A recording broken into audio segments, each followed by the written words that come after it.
start, am I the only one who's sitting here and is like, bro, what happened? The World Cup started and it was straight vibes. You got entertaining players representing their countries, people from around the world coming to America and experiencing the culture. So many good moments and memes came out this year's World Cup.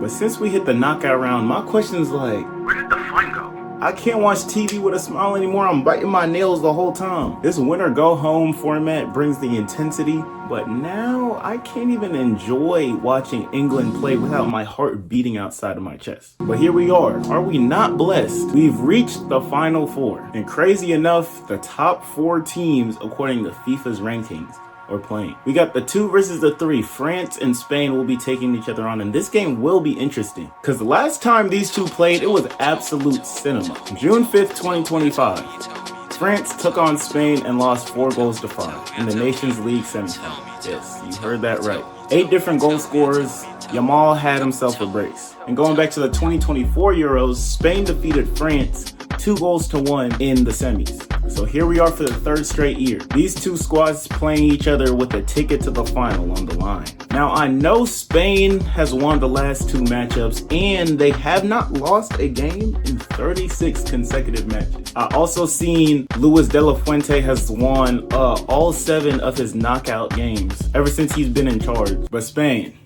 your time has come. We're talking about the most dangerous attacking threat the World Cup has ever seen.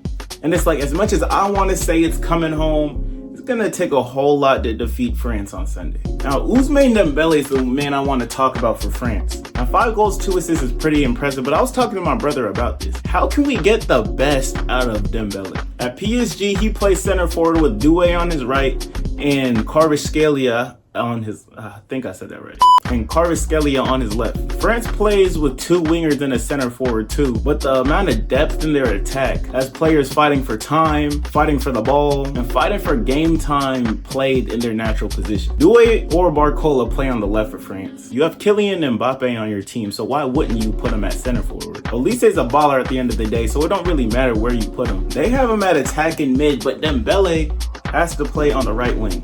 But Ousmane Dembele is the reigning Ballon d'Or recipient. Who's gonna bench World Cup Mbappe? You can't bench the dictator. But with Mbappe playing in the middle and demanding the ball from all his teammates, Dembele, who is as effective of a center forward, has to play on the right wing. And again, not to say he hasn't had his moments. 5 goals, 2 assists. Those are great stats for the World Cup. But I still don't think France is getting the best out of him with him playing to the right. As I'm saying for Spain though, your time has come. Because out of all the countries in this year's World Cup, Spain's probably the closest when it comes to attacking prowess in comparison to France. But honestly, this year's World Cup, I've been a little unimpressed with Spain. I'm trying to be nice to Yamal. I got very high hopes for him. But after a legendary run from 2023 to 2025, he's starting to look a little more human. He got injured towards the end of the season and he played his first game back in this year's World Cup. It's like he's trying to find his form, but Nico Williams too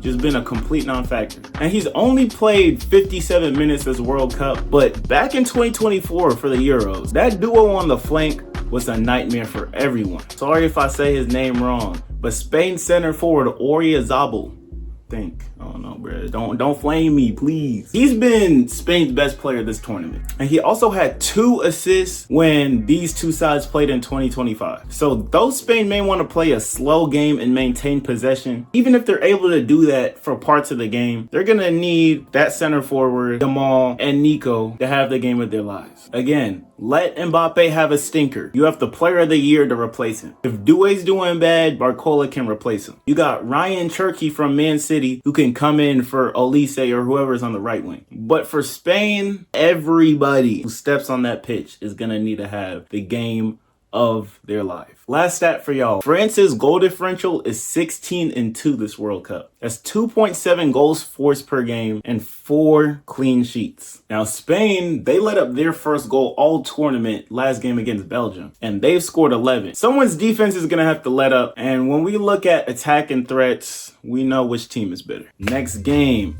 Well, after 2 weeks of hating, the matchup I predicted is finally here. Argentina have waltzed their way to the semifinals after beating Algeria Austria, Jordan, Cape Verde, Egypt, and now Switzerland. I say waltz because those are some easy matchups for a team that's ranked #1 in the world and won the last World Cup. But this team has found it kind of hard to beat these weaker sides. Extra time was needed to beat Cape Verde. They needed a comeback and needed to cash out the officials a few $1 million to beat Egypt. Then they needed extra time again to beat Switzerland, a side that was playing with 10 men from the 72nd minute. Now they play the 3 lines, and y'all see how I glazed Thomas Tuchel. Tommy Two Shiesty football.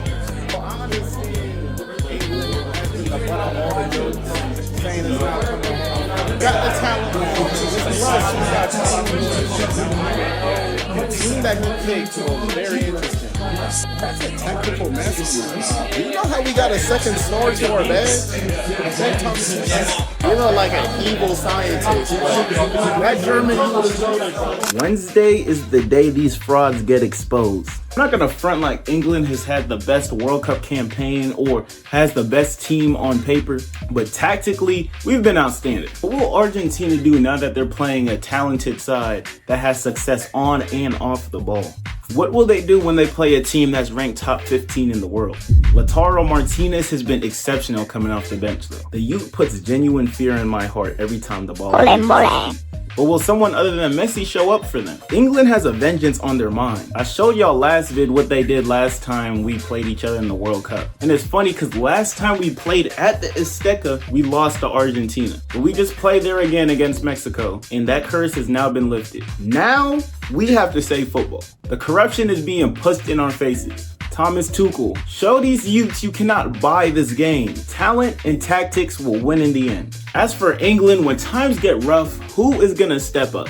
I've been saying this since DR Congo. Where will we be without Harry Kane and Jude Bellingham? It's like England has the talent, but we need Saka to show up tomorrow. I know he's coming back from injury, but we also need to see Anthony Gordon. We've seen glimpses from him, but no consistency. I'm thinking maybe Eze needs to start, because we have Declan Rice, who's a defensive mid but provides that attacking threat.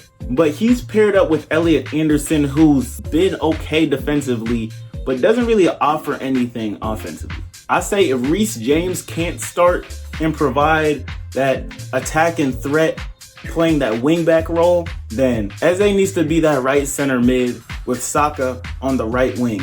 That Arsenal partnership will allow us to create more and not have to rely on Jude and Harry for everything. So my predictions, y'all let me know yours in the comments, but I got France winning 3-1 against Spain, and I also got England winning 2-1. It's like, I think we could get a clean sheet, but we know how Argentina's luck is. Plus, our defense isn't the greatest ever. So, they may get one, but I think we can beat them. We got what it takes to win. It's just a matter of how we're going to show up and what color jerseys the refs will be wearing. Will they be going with their traditional all-black uniform, or will they have a light blue and white striped Nike shirt?